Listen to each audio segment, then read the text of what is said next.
Praise the Lord. सबको जय मसीह की। जय मसीह की। हम इस सुंदर समय के लिए इस महान परमेश्वर को धन्यवाद देते हैं, उसकी महिमा करते हैं। अभी के समय जो हम परमेश्वर के वचन को सुनने जा रहे हैं, मैं चाहता हूँ आप लोग ध्यान से सुनिएगा।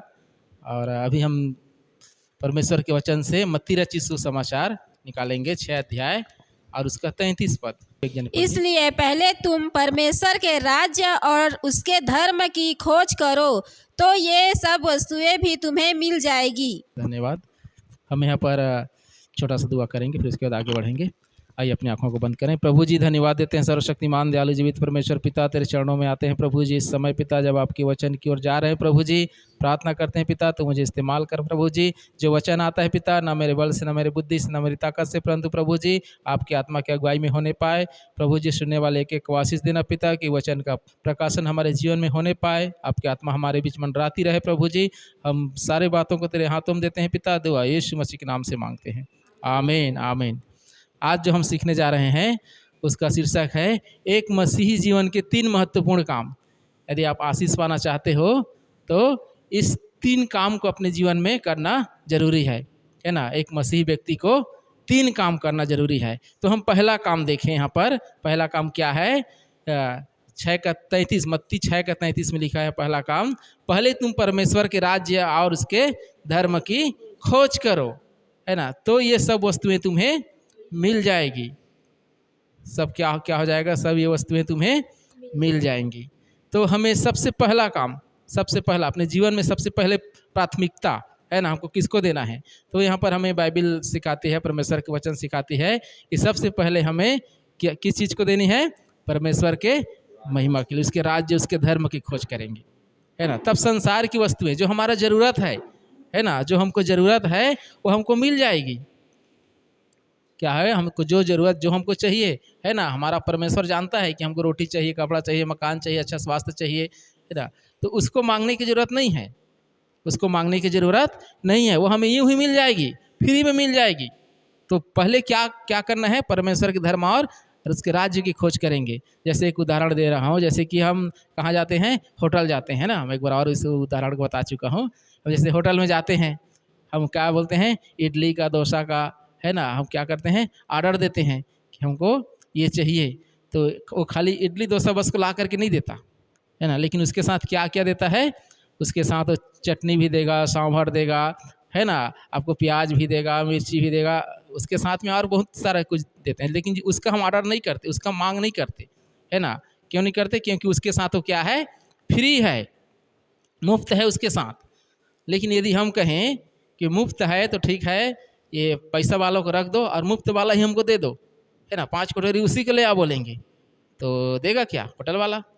नहीं देगा, है ना। वो बोलेगा पहले मेन कोर्स जे है ना उसका ऑर्डर करो पहले, तब ये बाकी वस्तुएं तुम्हें फ्री में मिलेगा।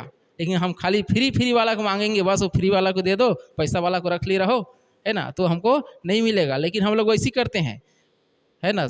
हम लोग यहाँ आने के बाद भी, मसीह में आने के बाद भी क्या करते हैं?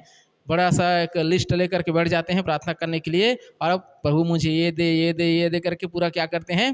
फ्री वाला को मांगते हैं, जो हमको फ्री में मिलने वाला है ना। अपनी ज़रूरतों को परमेश्वर के सम्मुख रखना अच्छी बात है, लेकिन पहले हमको प्राथमिकता किस चीज़ को देना है ना। हमको प्राथमिकता परमेश्वर की महिमा के लिए, उसके राज्य के लिए, है ना, उसके धर्म और उसके राज्य के लिए हमको पहला प्राथमिकता देना चाहिए। तब लिखा है बाइबल में कि ये सब वस्तुएं तुम्हें फ्री में मिल जाएगा, है ना। क्रम को हमको ध्यान रखना है, एक सही क्रम में, है ना। क्रम को हम क्या कर देते हैं? उल्टा कर देते हैं। फ्री वाला को पहले मांगेंगे, फिर पैसा वाला को बाद में, तो फ्री वाला भी नहीं मिलता, है ना। तो क्या करना है? सबसे पहले जो परमेश्वर का जो हमको जो क्रम है, जो हमको दिया है कि सबसे पहले, है ना, यदि आप सो करके उठते हैं तो किसी से बात करने से पहले आप परमेश्वर से बात करिए, है ना, कि प्रभु आज के लिए, मेरे जीवन के लिए आपकी योजना क्या है?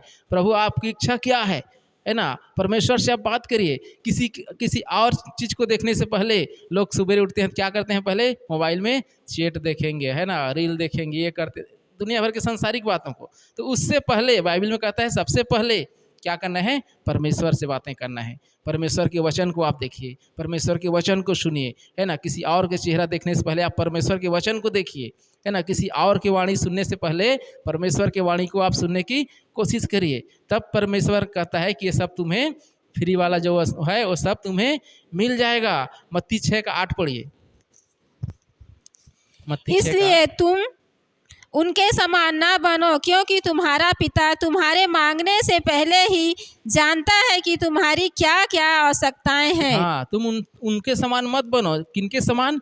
जो फ्री वाले के पीछे पड़े रहते हैं, है ना, उनके समान नहीं बनना है। हम बाइबल कहती है तुम्हारे पिता जानता है कि तुम्हें क्या चीज़ चाहिए, है ना। एक अच्छे पिता, एक अच्छे माता पिता अपने संतानों को जानते हैं कि उनको अभी क्या चीज़ ज़रूरत है ना। यदि उनके पास जूता फट गया तो लोग जानते हैं कि इनको अब क्या है, जूते की ज़रूरत है, वो मांगना नहीं पड़ता, है ना। एक अच्छे माता पिता क्या करते हैं, वो उनके मांगने से पहले उनको ला करके देते हैं। तो हमारा स्वर्गीय पिता, है ना, वो क्या है, हमको और कितना बढ़कर क्यों नहीं देगा।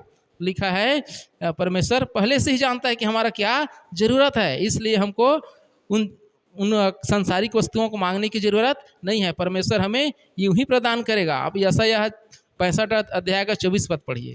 उनके पुकारने से पहले ही मैं उनको उत्तर दूंगा और उनके मांगते ही मैं उनकी सुन लूंगा। हाँ, देखो कहता है मैं उनको पुकारते ही उनको उत्तर दूंगा। हमारा ऐसा अच्छा हमको परमेश्वर, इतना हमको अच्छा परमेश्वर मिला है, कहा जाए कि हमारे पुकारने से पहले वो जानता है ना। हम बोलते हैं मुंह से, उससे पहले वो जानता है कि मेरे बच्चों को आज क्या चीज़ की ज़रूरत है। मांगने से पहले हमारे, है ना, हमारे लिए क्या करता है, वो व्यवस्था करने वाला परमेश्वर है। इतना अच्छा परमेश्वर हमको मिला है ना, कि हम क्या कर सकते हैं, हम उस पर भरोसा कर सकते हैं, उस पर हम विश्वास कर सकते हैं, क्योंकि हमारे मांगने से पहले हमारी ज़रूरतों को जानने वाला परमेश्वर है ना।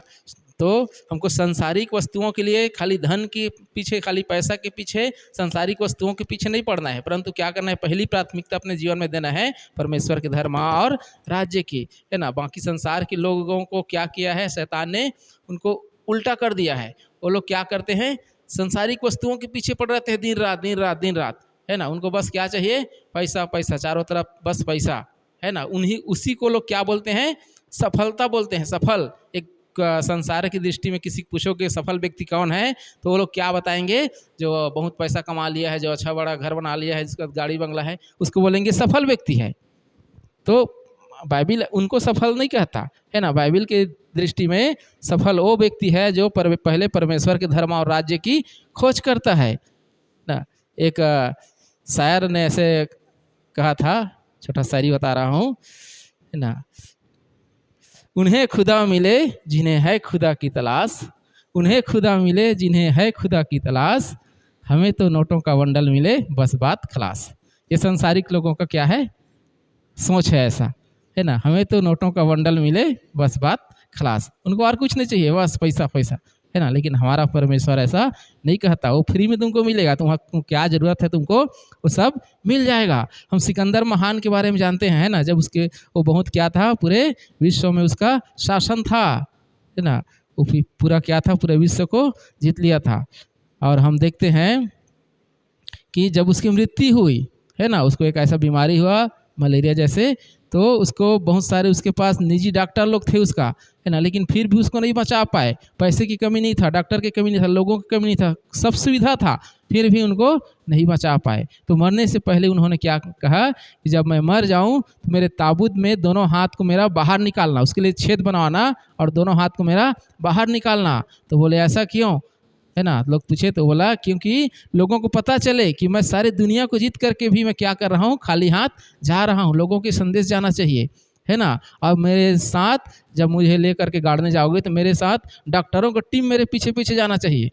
तो ऐसा क्यों बोले, तो क्योंकि लोगों को पता चलना चाहिए कि इतने सारे डॉक्टर, इतने सारे मेडिसिन, सब चीज़ होने के बावजूद भी इसके जान को नहीं बचा सके, है ना। तो हम देख सकते हैं धन, खाली पैसा क्या है, लोगों को नहीं बचा सकता, है ना। खाली उसी को सफलता नहीं समझना है। सफल होना है तो क्या करना पड़ेगा, सबसे पहले परमेश्वर के धर्म और राज्य की खोज करना पड़ेगा, है ना। हमारे जीवन में एक अच्छी गवाही होना चाहिए कि ये व्यक्ति क्या है, परमेश्वर के धर्म और राज्य की खोज करने वाला व्यक्ति है ना। हमारा एक गवाही होना चाहिए, ये व्यक्ति आज संडे है तो कहाँ मिलेगा, ये आज आराधनालय में होगा, चर्च में होगा। लोगों को पता रहना चाहिए, हमारे दोस्त यारों को, रिश्तेदारों को, है ना। उनको उस समय उनको यदि काम भी पड़ा तो बोलेगा अभी फ़ोन लगाने से नहीं उठाएगा, है ना। हमारा ऐसा गवाही होना चाहिए।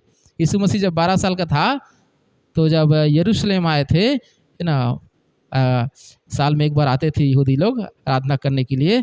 जब आराधना से लौट रहे थे तब यीशु मसीह यरूशलेम में रुक गया और उसके मम्मी पापा सब लोग क्या किए, आगे बढ़ गए, है ना, अपने घर की ओर।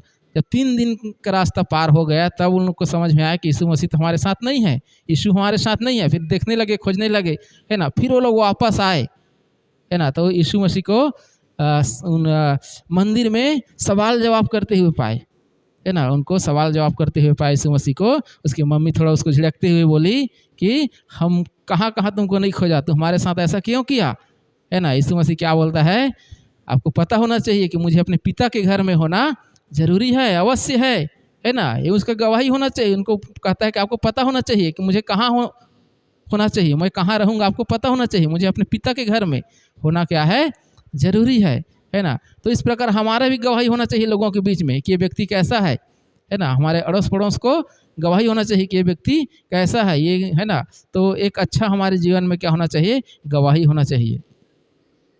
तो हमको सबसे पहले परमेश्वर के धर्म और राज्य की खोज करने वाला हमारा खुद का जीवन होना चाहिए, हमारा परिवार होना चाहिए। ऐसा जब हम करेंगे तब परमेश्वर हमें क्या करेगा, आशीष देगा। तो पहला काम, 3 काम में पहला काम क्या है, परमेश्वर के धर्म और राज्य की खोज करना। अब दूसरा काम हम देखें कि एक मसीही व्यक्ति के जीवन में दूसरा महत्वपूर्ण काम क्या हो सकता है। आप निकालिए मत्ती रचित सुसमाचार 5 अध्याय उसका 23 और 24 पद को पढ़िए। इसलिए यदि तू अपनी भेंट वेदी पर लाए और वहाँ तू स्मरण करे कि तेरे भाई के मन में तेरे लिए कुछ विरोध है, तो अपनी भेंट वहीं वेदी के सामने छोड़ दे और जाकर पहले अपने भाई से मेल मिलाप कर, तब आकर अपनी भेंट चढ़ा। हाँ, देखो अब दूसरा काम, अपने भाई से मतलब अपने रिश्तेदारों से मेल करना, है ना। अपने रिश्तेदारों से, अपने भाई से, अपने बहनों से क्या करना है, मेल करना, उनसे मेल मिलाप करना। ये एक मसीही व्यक्ति का दूसरा महत्वपूर्ण काम है। ये नहीं कि घर में किसी से बन नहीं रहा है ना। माँ बेटी का नहीं बन रहा है, बाप बेटे का नहीं बन रहा है, एक दूसरे के साथ बैठ के प्रार्थना भी नहीं कर रहे हैं। ऐसे में बोलेंगे कि हमको परमेश्वर आशीष देगा। तो यहाँ पर बाइबिल हमें स्पष्ट बताती है, यदि तुम परमेश्वर के भवन में आ रहे हो भेंट चढ़ाने के लिए, है ना, अच्छी बात है। आप आराधना करने के लिए आ रहे हो, अच्छी बात है ना। लेकिन यदि तुम्हारे जीवन में, यदि तुम अपने भाई को नाराज करके आ रहे हो, उसको दिल दुखा के आ रहे हो, है ना, यदि उसके साथ आप लड़ाई झगड़ा करके आ रहे हो, तो ये मतलब आराधना में आ रहे हो, उसको बंद कर और जाके पहले उसको क्या कर, उससे मेल कर। ये ज़्यादा जरूरी है। तब तेरा यहाँ पर आ करके जो तू भेंट चढ़ाएगा, प्रार्थना करेगा, वो कबूल होगा। लेकिन यदि उनका तुम दिल दुखा करके आ रहे हो, तो आप यहाँ आ करके कितना भी प्रार्थना करोगे उसमें कोई ज़्यादा फायदा नहीं होगा। हम पुराने नियम में देखते हैं, पुराने नियम में परमेश्वर ने मूसा को 10 आज्ञा दिया था। कितना आज्ञा, 10 आज्ञा, है ना। हम उसको 2 भाग में बांट सकते हैं। प्रथम जो 4 है वो परमेश्वर से अच्छा संबंध, है ना, कि तुम मुझे छोड़ किसी का और ईश्वर करके ना मानना, मेरे लिए मूर्ति खुद करना बनाना, विश्राम दिन को तुम क्या करना, पवित्र मानना। ये सब क्या है, परमेश्वर से हमारा संबंध को बताता है कि हमको क्या करना है, परमेश्वर से एक अच्छा संबंध बना करके रखना है अपने परमेश्वर से। और बाकी का जो 6 है, देखो आधा से ज़्यादा 6 जो आज्ञा है वो आपका रिश्ता मनुष्यों के साथ कैसे होना है, कि तू बेविचार नहीं करना, तू चोरी नहीं करना, तू हत्या नहीं करना। ये सब क्या है, अपने मनुष्यों के साथ है ना। तो इसको 2 भाग में हम बांट सकते हैं, परमेश्वर से अच्छा संबंध और मनुष्यों के साथ अच्छा संबंध। तो नया नियम में जब यीशु मसीह इसको क्या किया, 2 आज्ञा में बदल दिया, मतलब उसी को क्या कर दिया, 2 आज्ञा, है ना। 2 आज्ञा। पहला आज्ञा क्या है कि मत्ती आपको 22 का 37 से 29 में मिलेगा, तू अपने प्रभु से अपने सारे मन से, सारे प्राण से और सारे बुद्धि के साथ क्या करना, प्रेम करना, है ना। यीशु मसीह के पास आकर के लोग पूछे कि पूरे भविष्यवक्ता, पूरे बाइबल का सार क्या है ना। हम बाइबल उत्पत्ति से लेके प्रकाशित वाक्य तक यदि हम देखते हैं तो उसका सार क्या है, सारांश क्या है, यदि कोई पूछता है तो हम उसको बस 2 लाइनें बता सकते हैं। पहला कि तू अपने परमेश्वर से, है ना, अपने सारे बुद्धि से, सारे प्राण से, है ना, अपने सारे सामर्थ्य के साथ क्या करना है, उससे प्रेम करना है। किससे, अपने परमेश्वर से। और दूसरा भी है उसी के समान, क्या है, अपने पड़ोसी से अपने समान प्रेम रख। यही सारे बाइबल का क्या है, सार है। अपने पड़ोसी से अपने समान, मतलब अपने भाई से, बंधु से, जो आपके अड़ोस पड़ोस में है, उनसे कैसा प्रेम करना है, अपने समान, है ना। ये पूरे बाइबिल का क्या है, सार है। कोई पूछता है ये बाइबिल में, इतना बड़ा बाइबिल में आप क्या पढ़ते हो, आप उनको दो लाइन में उनको समझा सकते हैं कि बाइबिल हमें ये सिखाती है कि अपने परमेश्वर से हमको अच्छा रिश्ता रखना है, अच्छा संबंध बना के रखना है, और दूसरा लोगों से, है ना, अपने आसपास के लोगों से अच्छा संबंध बना के रखना है। ये दो चीज़ हमें बाइबिल सिखाती है। ये दो आज्ञा क्या है, पूरे बाइबिल का सार है। यीशु मसीह लोगों को समझाता है कि दो आज्ञा पूरे बाइबिल का सार है। जो 10 आज्ञा है नया नियम में, उसी को दो आज्ञा, ये दो मुख्य आज्ञा है ना। तो हमको क्या करना है, भेंट चढ़ाने से पहले, आराधना करने से पहले, प्रार्थना करने से पहले, जिनको हमने नाराज किया, जिनको हमने नुकसान किया, जिसको हमने दिल दुखाया है ना, उनसे जाकर के क्या करना है, यदि सॉरी बोलना है सॉरी बोलो, माफ़ करना है माफ़ करो, है ना। रिश्ते को पहले क्या करना है, बहाल करना है। रिश्ते को हमको अच्छा करके आना है। यदि हम किसी के साथ लड़ाई करके आए हैं, है ना, आजकल अक्सर होता है ना, घर घर में क्या रहता है, लड़ाई झगड़ा, घर घर में मतभेद, बाप बेटे का नहीं बनता, सास बहू का नहीं बनता, है ना, भाई भाई का नहीं बनता, ये हर घर में ऐसा होता है। तो क्या करना है, सबसे पहले उनसे मेल करना है ना। उनसे क्या करना है, मेल करना है। हमको पहले रिश्ते को अच्छा करना है ना। यीशु मसीह के पास आते हैं, भेंट चढ़ाते हैं, उससे भी ज़्यादा क्या है, लोगों को उनसे हमारा रिश्ता को बहाल करना, अच्छा करना, है ना। बाइबिल में कहते हैं कितने बार तक क्षमा करें। यदि कोई हमको आकर के हमको तंग करता है, मारता है, गाली देता है, हमारा नुकसान करता है, तो अब लूका 17 का 3 से 4 पद में पढ़ेंगे। सचेत रहो, यदि तेरा भाई अपराध करे तो उसे समझा, और यदि पछताए तो उसे क्षमा कर। यदि दिन भर में वह 7 बार तेरा अपराध करे और 7 बार तेरे पास फिर आकर कहे मैं पछताता हूँ, तो उसे क्षमा कर। हाँ, कितने बार तक कहता है, दिन में 7 बार तक। यदि 7 बार आकर के आपको लड़ाई करे, गाली दे करके जाए, है ना, फिर आकर के बोलता है भैया क्षमा कर देना, मैंने नशा में ऐसा कर दिया था या कुछ भी कारण से, तो क्या करना है, इसको क्षमा करना है। कितने बार तक, 7 बार तक, दिन में 7 बार तक, है ना। तो हमको क्षमा करने वाला हमारे पास हृदय होना चाहिए। हम किसी को क्षमा नहीं कर पाते हैं ना, उसी को गांठ बांध के रख लेते हैं, क्या समय आएगा तो इसको देख लूँगा, ईंट के जवाब पत्थर से दूंगा करके हम क्या करते हैं, उसको क्षमा नहीं कर पाते। हमें क्षमा करने वाला हृदय होना चाहिए, है ना। एक कहानी बता रहा हूँ। एक बार क्या होता है, एक पति पत्नी में लड़ाई होता है, झगड़ा होता है। एक चुटकुला बता रहा हूँ, लड़ाई होता है, झगड़ा होता है, और उसके बाद वो पत्नी अपना लड़ाई झगड़ा करता है, उसको पति तो चली जाती है अपने मायके, और वहाँ जा कर के रहती है। फिर उसके बाद जब शाम होता है, पति को भूख लगता है, जाके देखता है किचन में कुछ नहीं है ना। तब क्या करता है, अपनी पत्नी को फ़ोन लगाता है और बोलता है ठीक है मेरे से गलती हुआ, मैं सॉरी बोलता हूँ, ठीक है आ जाओ, लेने आ रहा हूँ। तो पत्नी बोला नहीं, आप मुझे ऐसे किए वैसे किए, मुझे ऐसे किए, मेरा गलती नहीं था तो अभी से, है ना। तो फिर बोलता है ठीक है वो सब कुछ जाने दो, क्षमा करो, मैं माफ़ी मांगता हूँ उसके लिए, मैं आ रहा हूँ लेने। बोलता नहीं, तो बोलता है मेरे भूख लग रहा है, किचन में कुछ नहीं, मुझे बनाना भी नहीं आता, इसलिए मैं आ रहा हूँ, अपने गलती को मार रहा हूँ। बोले नहीं, एक काम करो, मेरा दिल को तुमने तोड़ दिया है, मुझे ऐसे बोला है वैसे बोला है, एक काम करो एक गिलास लो। तो बोलता है ठीक है ले लिया। अब उसको ज़मीन में पटक दो बोलती है, उसकी पत्नी बोलती है, पटक देता है। अब पत्नी बोलती है देखो वो टूट गया ना, अब उसको फिर जोड़ सकते हो क्या। पति बोलता है अरे ये तो टूटा ही नहीं। तो पत्नी बोलती है कौन से गिलास फट गए थे, तो स्टील का। अरे कांच के गिलास फटकने के लिए बोली हूँ, है ना। तो बोलता है मैं जानता हूँ टूट जाएगा, नहीं फटकूंगा, है ना। तो इस टाइप का हमें क्षमा करने वाला हृदय होना चाहिए। एक जस्ट एक चुटकीला था, तो हमें क्षमा करने वाला हृदय होना चाहिए, है ना। हमारे पास यदि कोई हम क्षमा मांगता है तो हम उसको क्षमा करना चाहिए। अपने हृदय में उसके लिए कड़वाहट नहीं रखना चाहिए, उसके लिए हमें किसी प्रकार के वैर भाव नहीं रखना चाहिए। अब मत्ती 18 के 21 पढ़िए, है ना। अभी यीशु मसीह कहा था कि अपने भाई को तू कितने बार क्षमा करना, 7 बार तक। लेकिन ये 7 बार वाला प्रैक्टिस करके आया कौन, पतरस। अब पतरस आ करके पूछता है मैं 7 बार तो क्षमा करके आ गया, है ना। पढ़िए, मिल गया तो मत्ती 18 का 21। तब पतरस ने पास आकर उससे कहा, हे प्रभु, यदि मेरा भाई अपराध करता रहे तो मैं कितनी बार उसे क्षमा करूं, क्या 7 बार तक। हाँ आगे। यीशु ने उससे कहा, मैं तुझसे यह नहीं कहता कि 7 बार तक, वरन 7 बार के 70 गुने तक। हाँ देखो, अब पतरस बढ़िया प्रैक्टिस करके आया कि 7 बार तो यीशु मसीह कहा था ना लूका 17 का 3 से 4 में कि 7 बार तक क्षमा करना चाहिए दिन में। अब वो 7 बार वाला क्षमा करके आ गया, अब बोलता है प्रभु अब बता हम कितने बार तक क्षमा करेंगे, क्या 7 बार तक? मैं तो करके आया हूँ, है ना, वो प्रैक्टिस करके आए हूँ। कई बार हम लोग भी क्या बोलते हैं, देख अब आखिरी बार समझा दे रहा हूँ, है ना, सहते हैं 1-2 बार हम लोग भी, फिर क्या बोलते हैं, देखिए आखिरी बार तेरे को वार्निंग दे रहा हूँ, है ना। तो आखिरी बार वाला शब्द ही बाइबल में नहीं है। क्या कहता है, 7 के 70 गुना। यदि 7 के आप 70 में गुणा करोगे तो लगभग 490 बार, है ना। आप किसी गिनते रहोगे 490 बार, वो बहुत है, अब उतना वो गलती नहीं करेगा, है ना, 490 बार। लेकिन यह कहता है 7 के 70 गुना, इतना बार तुमको क्या करना है, क्षमा करना है। जब हम इतना बार क्षमा करेंगे तो हमारा रिश्ता कभी खराब होगा ही नहीं, है ना।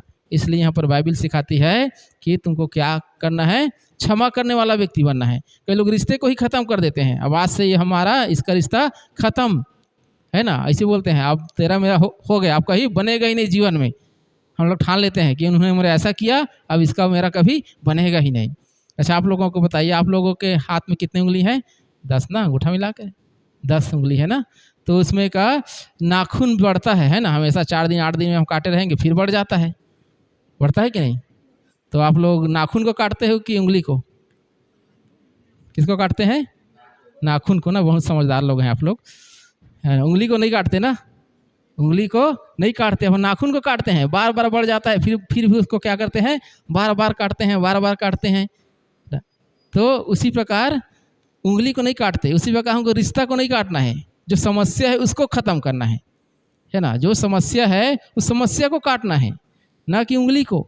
रिश्ते को नहीं काटना है, रिश्ते को ख़त्म नहीं करना है ना। रिश्ता क्या है, बना के रखना है, रिश्ते को बना के रखना है। प्रभु के वचन कहता है कि अपने भाई को तू क्या कर, पहले उनसे मेल कर, उसके बाद तू भेंट चढ़ाना। एक बहन की मैं गवाही सुन रहा था कि ऐसी मेल मिलाप वाला, ये मत्ती जो है 5 अध्याय का 23-24 वाला, जब प्रचार सुन रही थी एक बड़ा कन्वेंशन में, पूरे फैमिली लोग आए थे, विश्वासी थे, अच्छे विश्वासी थे, लेकिन उनके भाई से उनका अनबन था। उसके पति का जो भाई था उनसे क्या था, अनबन था, बिल्कुल वो कट्टर दुश्मन जैसे थे। लेकिन जब ये प्रचार को लोग सुने, जैसे ही 8 बजे प्रचार खत्म हुआ शाम को, आप सब अपने अपने घर गए, तो ये भी क्या किया, उसके पति जो है अपने स्कूटी में बिठाया अपने पति को, अपने पत्नी को, अपने बच्चे को, और चले गए। जब उनके भाई के घर तरफ आया तो उनके भाई के घर तरफ गाड़ी को मोड़ देता है। अब उसकी पत्नी बोलती है इधर तो हमारा घर नहीं, हमारा घर तो इधर है, इधर कहाँ जा रहे हैं? उसका पति बोलता है ठीक है आप बैठे रहो, मैं लेके जा रहा हूँ, कहीं भी लेके जा रहा हूँ, बैठे रहो। फिर उसके बाद जब आगे बढ़े तो जब उसके भाई का घर आया, वहाँ पर गाड़ी रुका, है ना। तो उसकी पत्नी बोलने लगी आज फिर लड़ाई झगड़ा करना है क्या, है ना। आज फिर इसके घर आ गए, ये देखेगा तो पूरा आग बबूला हो जाएगा, फिर लड़ाई झगड़ा है करना है क्या कर। तो बोलते हैं नहीं आप देखते रहो शांति से, बोला। और उसके बाद जा करके घंटी दबाया, टिंग टांग, है ना। उसके बाद आ करके उसके भाई की पत्नी दरवाज़ा खोलती है, देख करके वो भी अक्का बक्का रह जाती है कि पूरे लोग बटालियन आए हैं, इसकी पत्नी भी आई है, भाई भी आए हैं, बच्चे भी आए हैं, ये लोग तो आज पूरा मूड बना के आए हैं उन लोग को लड़ने के लिए, क्योंकि पहले से उनका दुश्मनी चल रहा है ना। फिर वो बहन बताती है कि दरवाज़ा खोल करके हमको अंदर आओ भी नहीं बोली, और जा करके अपने पति को बताती है कि देखो तेरा भाई फिर आया है, पूरा एकदम ऐसे लग रहा है कि बहुत गुस्सा में जैसे लग रहा है, 3-4 लोग पूरे आए हैं तैयारी से, है ना।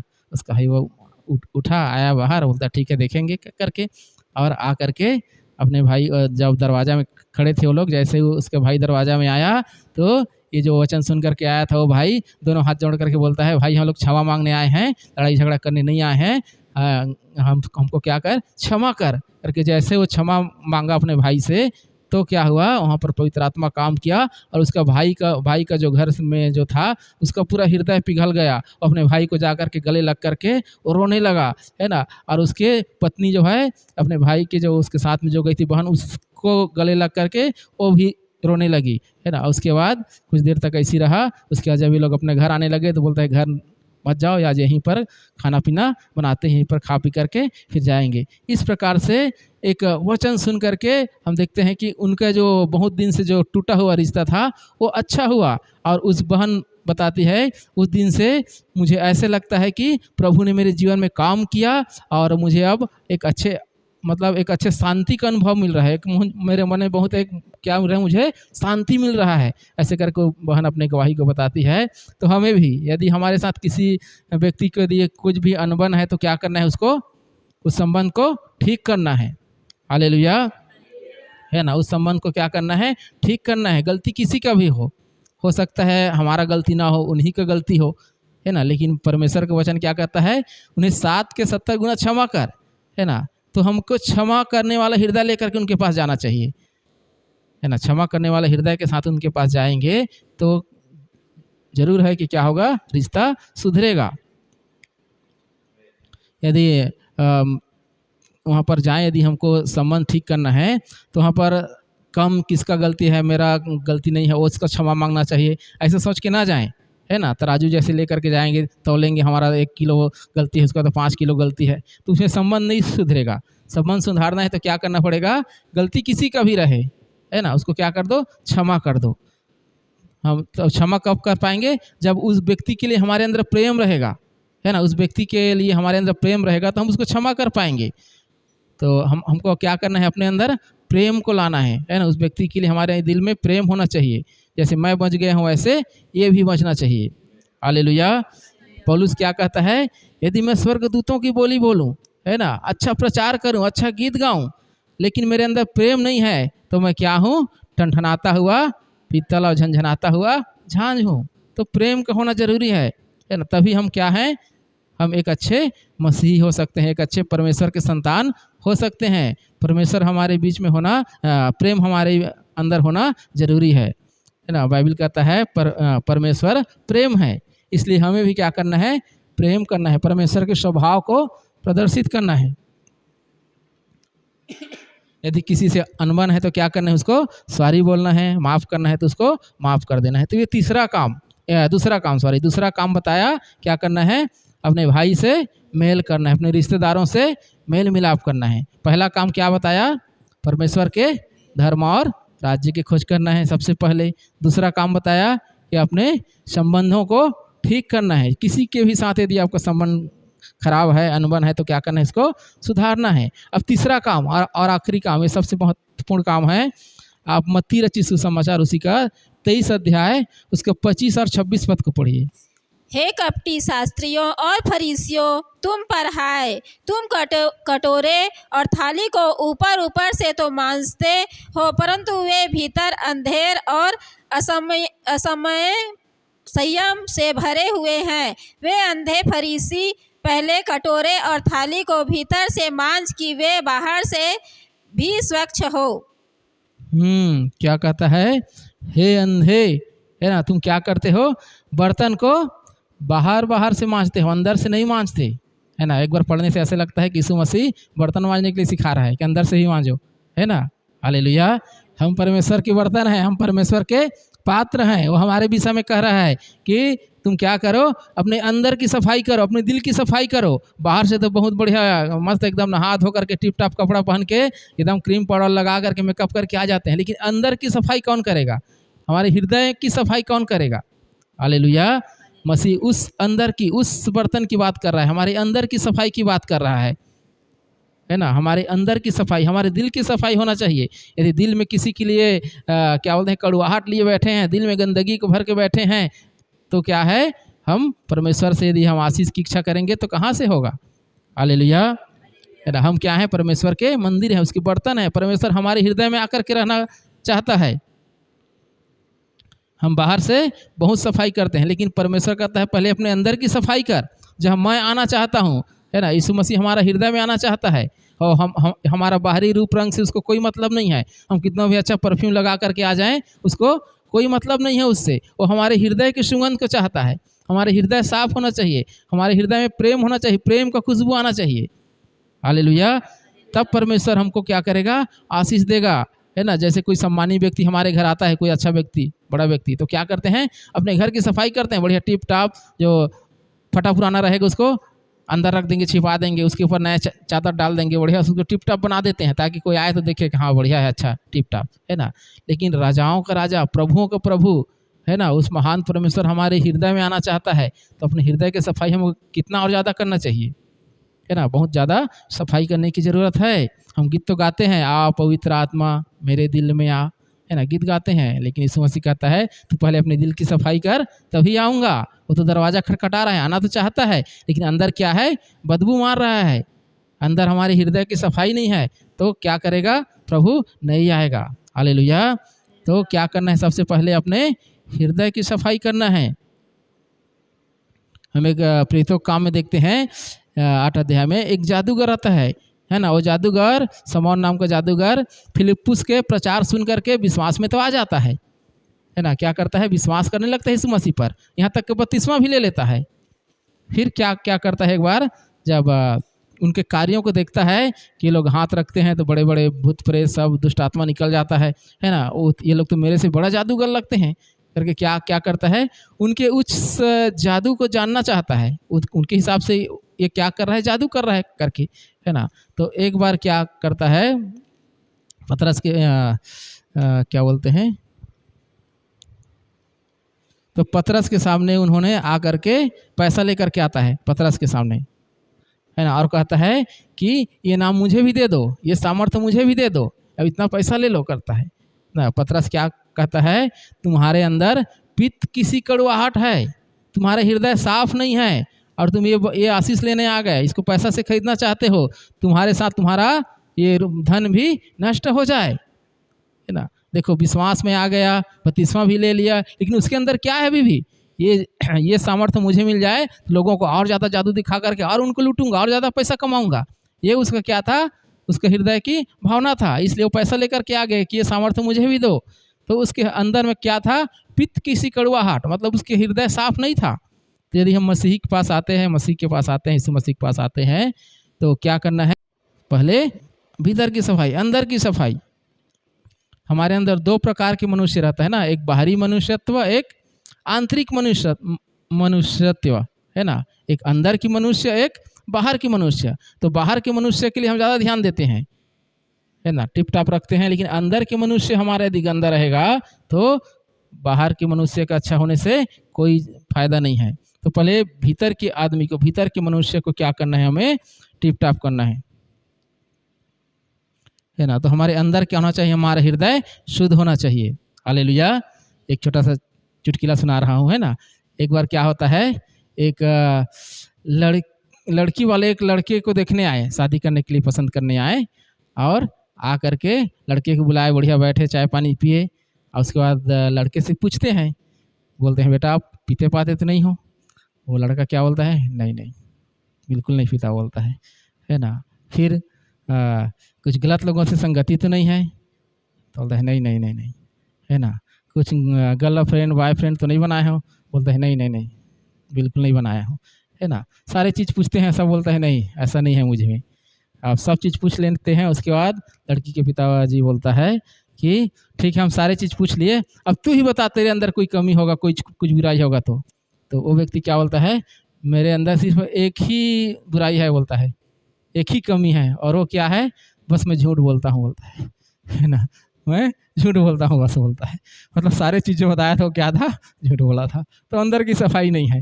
हालेलुया, है ना। तो हमको अंदर की क्या करना है, सफाई करना है। अंदर की सफाई करते ही नहीं, बाहर की खूब रगड़ के मस्त नहाएंगे धोएंगे, क्रीम पाउडर लगाएंगे, अंदर गंदगी रहेगा, तो यीशु मसीह क्या बोलेगा, तुम अंधे हो, तुम बर्तन को बाहर से मांजते हो, अंदर को तुम धोते ही नहीं हो। तो क्या करना है, अंदर से धोना है। अब नीति वचन निकालिए, 6 अध्याय उसका 16 से 19 पद पढ़िए।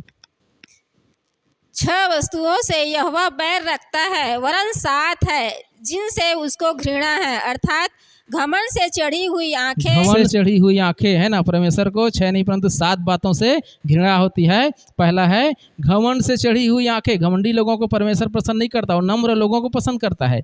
और दूसरा, झूठ बोलने वाली जीभ, झूठ बोलने वाली जीभ से परमेश्वर को घृणा आती है ना। झूठ नहीं बोलना, झूठ बोलने वाली जीभ से परमेश्वर घृणा करता है। और निर्दोष का लहू बहाने वाले हाथ, और निर्दोष का लहू बहाने वाले, निर्दोष लोगों को तंग करने वाले, मारने वाले, उनको हत्या करने वाले हाथ परमेश्वर बिल्कुल ही पसंद नहीं करता। और अनर्थ कल्पना गढ़ने वाला मन, बुराई करने को वेग दौड़ाने वाली पाँव, अनर्थ कल्पना करने वाला मन, अनर्थ की बातें को गढ़ने वाला मन, परमेश्वर उससे घृणा करता है। और आगे झूठ बोलने वाला साक्षी। झूठ बोलने वाला साक्षी। हम किसी की साक्षी बनते हैं तो सही बात को बोलना है, झूठ बोलोगे परमेश्वर घृणा करेगा। और भाइयों के बीच में झगड़ा उत्पन्न कराने वाला मनुष्य। हाँ, और भाइयों के बीच में झगड़ा उत्पन्न कराने वाला मनुष्य, परमेश्वर इनसे घृणा करता है ना। तो इन सब बातों से दूर रहना है ना। अपने मन को क्या करना है, शुद्ध करना है, साफ करना है। मत्ती 5:8 में क्या कहता है, धन्य है वे जो मन के शुद्ध हैं, क्योंकि वो परमेश्वर को देखेंगे, है ना। जो इनका मन शुद्ध है, जिनका मन क्या है, शुद्ध है, वो परमेश्वर को देखेंगे। लेकिन इसका उल्टा, जिसका मन अशुद्ध है, जिसका मन अशुद्ध है, वो किसको देखेंगे, नरक में शैतान को देखेंगे, है ना। कहाँ जाएंगे, जिनका मन अशुद्ध है वो लोग कहाँ जाएंगे, नरक में जाएंगे। और किसको देखेंगे, शैतान को देखेंगे। वहाँ शैतान के साथ जाकर के डिस्को नाचेंगे। हालेलुया।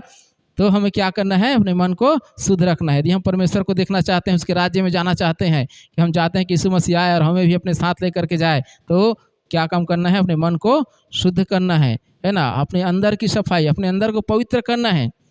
अच्छा, आप लोग बताइए, शैतान सबसे ज़्यादा किस चीज़ से डरता है? शैतान सबसे ज़्यादा यदि किसी चीज़ से डरता है तो कौन सा चीज़ है? बताइए, एक दो कोई भी, थोड़ा सा बुद्धि लगाइए, बताइए शैतान किस चीज़ से ज़्यादा डरता है? जो सबसे ज़्यादा जिससे कांपता है, डरता है, वो क्या चीज़ है? सत्य से। हाँ, और सत्य से डरता है शैतान। और यीशु मसीह के नाम से डरता है शैतान। ठीक है। और कोई कुछ बताना चाहेगा? कोई बोलेगा वचन से, धर्मियों से। हालेलुया। सब सही है, लेकिन जो सबसे ज़्यादा डरता है शैतान, वो है हमारे अंदर की पवित्रता से। हालेलुया। हमारे अंदर की पवित्रता से वो डरता है, क्योंकि उसके पास वो नहीं है। शैतान के पास पवित्रता नहीं है ना। उसके पास गंदा मन है, अपवित्र मन है। लेकिन यदि हमारे अंदर पवित्र मन है, हमारे विचार शुद्ध है, हमारे हृदय शुद्ध है, तो शैतान हमसे क्या करेगा, डरेगा, कांपेगा, और हमारे पास भी नहीं आएगा। किसी के पास जा कर के बोलेंगे शैतान अभी निकल, तो अभी के अभी वो क्या करेगा, हमारा आदेश को मानेगा, हमारे बात को मानेगा। शैतान क्या करता है, पवित्रता से डरता है, वचन से भी नहीं डरता। वो तो खुद उसको वचन मालूम है। यीशु मसीह के सामने आकर के खड़ा हो गया, बोलता है लिखा है वचन में कि तू अपने आप को पहाड़ से, हम ऊंचाई से नीचे गिरा दे, तेरे विषय में लिखा है कि स्वर्गदूत तुझे हाथों हाथ उठा लेगा। खुद वचन को इस्तेमाल करता है, वचन से नहीं डरता। वचन चलाने वाला कैसा है, वचन क्या है, 2धारी तलवार है। तो तलवार को चलाने वाला व्यक्ति कैसा है, उसको आता भी है कि नहीं तलवार चलाने, उसके अंदर पवित्रता है भी कि नहीं, है ना। यदि हमारे अंदर अपवित्रता है और वचन का इस्तेमाल करेंगे तो वो नहीं भागेगा। हालेलुया। हम प्रेरितों के काम 19 अध्याय में देखते हैं ना, स्किवा नाम का एक क्या रहता है, प्रधान याजक रहता है, उसके 7 पुत्र रहते हैं। वो लोग भी क्या करते हैं, फूका झाड़ा करते हैं। जब देखते हैं पौलुस को, ये तो यीशु के नाम से क्या करता है, ये तो बड़ा बड़ा काम करता है ना। ये लोग ही बोले बढ़िया नाम है, यीशु का नाम लेने से तो बड़ा बड़ा भूत भाग जा रहा है ना। ये भी क्या किए, अब केस खोजने लगे, कोई तो मिल जाए, हम लोग यीशु के नाम से क्या करेंगे, भगाएंगे। तो मिल गए एक जने वैसी दुष्ट आत्मा पकड़े हुए व्यक्ति। अब 7 भाई गए उसके पास और बोले जिस यीशु के नाम से पौलुस भगाता है, उसी यीशु के नाम से हम तुमको क्या करते हैं, भगाते हैं, करके फूकता है उसको। ये कोई झाड़ फूक करने वाले रहते हैं, यहूदी रहते हैं, लेकिन झाड़ फूक करने वाले रहते हैं।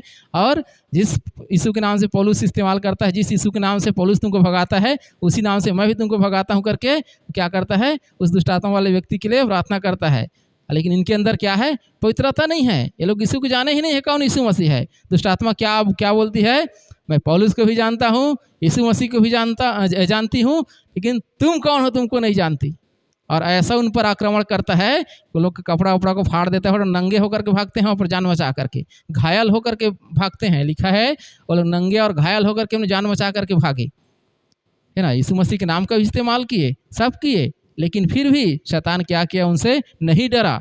क्यों नहीं डरा, क्योंकि उनके अंदर क्या नहीं था, पवित्रता नहीं था, उनके अंदर की सफाई नहीं था, इसीलिए शैतान उनसे नहीं डरा। आप चाहते हैं कि शैतान आपसे डरे, आपसे कांपे, तो क्या करना है, अपने अंदर की सफाई करना है, अपने अंदर को, अपने मन को क्या रखना है, शुद्ध रखना है, अपने हृदय को शुद्ध रखना है। तब शैतान हमसे भी क्या करेगा, कांपेगा और डरेगा, है ना। मत्ती 7:5 में क्या लिखा है, मत्ती 7:5, कपटी पहले अपनी आँख में से लट्ठा निकाल ले, तब तू अपने भाई की आँख का तिनका भली भांति देख कर निकाल सकेगा। हाँ, अपने आँख का तिनका, पहले अपनी सफाई करो फिर दूसरे की सफाई करना।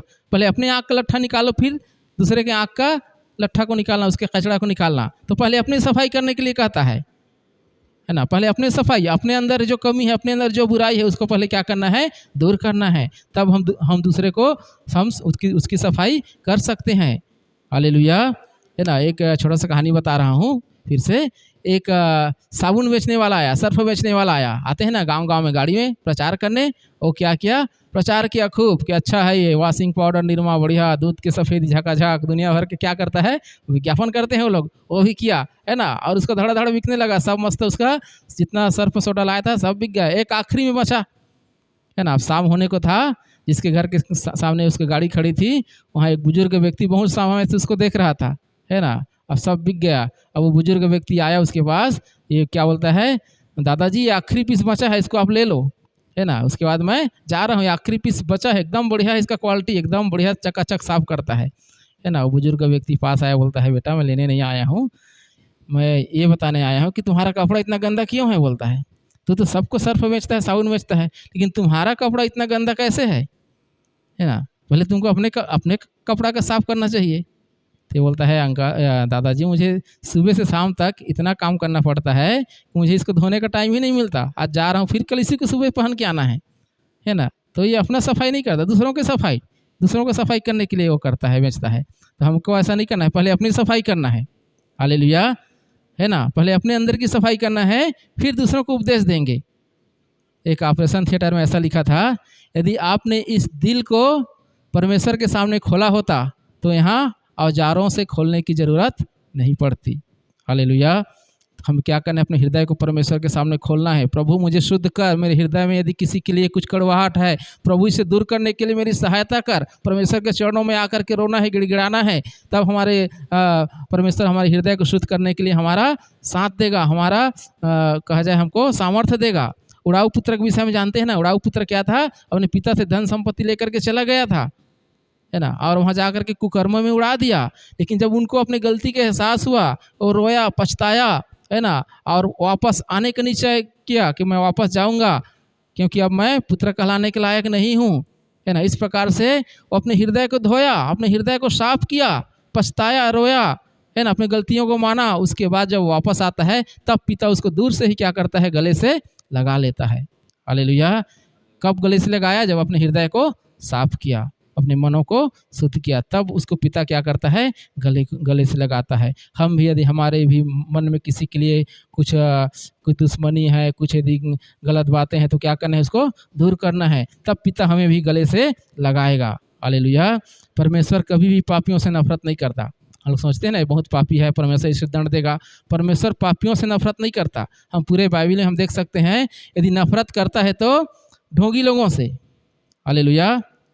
वो पापियों से भी प्यार करता है और धर्मियों से भी प्यार करता है। परमेश्वर पापियों से भी प्रेम करता है और धर्मियों से भी प्रेम करता है। लेकिन इन दोनों के बीच में एक तीसरा व्यक्ति रहता है, जिसको बोलते हैं ढोंगी, पाखंडी, है ना। बाइबल में उसके लिए शब्द आया है पाखंडी। यीशु मसीह शास्त्रीय फरीसियों को क्यों डांटा, क्यों उनको फटकार लगाया, है ना। क्योंकि वो लोग क्या थे, पाखंडी थे। उनका जैसा वो लोग दिखावा करते थे वैसा उनका जीवन नहीं रहता था। अंदर उनका कुछ और रहता था, बोलते कुछ और थे। बोलते थे चोरी नहीं करना, लेकिन खुद करते थे। तो उनके अंदर क्या था, पवित्रता नहीं था। उनको पाखंडी, यदि परमेश्वर किसी से नफरत करता है तो पाखंडी लोगों को। यदि कोई ईमानदारी से अपनी गलती को मानता है कि हाँ प्रभु मैं क्या किया हूँ, चोरी किया हूँ करके, तो प्रभु से प्रेम करता है ना। उसके उस स्वभाव को बदलता है। तो परमेश्वर जो है पापियों से भी प्रेम करता है और धर्मियों से। लेकिन जो दिखावा करता है खाली, उनसे, जो ढोंग करता है, जो पाखंडी है, उनको क्या करता है, घृणा करता है उनके, है ना। उनको कहता है कि तू पहले अपने अंदर की सफाई कर, तब मैं तेरा भी प्रार्थना को सुनूंगा। तो यीशु सबसे ज़्यादा शास्त्रीय फरीसियों को इसीलिए फटकार लगाया, क्योंकि वो लोग क्या थे, पाखंडी लोग थे, दिखावे के जीवन जी रहे थे। तो इस प्रकार से हमने 3 काम देखा। यदि हमको इस धरती पर भी आशीष पाना है और इस धरती को छोड़ेंगे तो स्वर्ग में हमको आशीष मिले, तो इसके लिए क्या करना है, 3 काम। पहला काम बताइए, क्या बोला पहला काम, परमेश्वर के धर्म और राज्य की खोज करना है। दूसरा काम, मेल मिलाप, है ना। यदि हम किसी का दिल दुखाया है, किसी से यदि हमारा संबंध खराब है, तो उसको क्या करना है, पहले ठीक करना है। उसके बाद हम आराधना करेंगे, प्रार्थना करेंगे, उसको परमेश्वर कबूल करेगा, स्वीकार करेगा। और तीसरा काम अभी बताया, तीसरा काम अपने अंदर की सफाई करना है, अपने हृदय को शुद्ध करना है, मन को पवित्र करना है। तो ये 3 काम करेंगे तब परमेश्वर हमारी प्रार्थना को भी सुनेगा, हमें आशीष भी देगा, और हम जिसके लिए भी प्रार्थना करेंगे तो उस बीमारी भी ठीक होगा, शैतान भी भागेगा। तो परमेश्वर इन वचनों के द्वारा हम सबको आशीष दे। सबको जय मसीह की।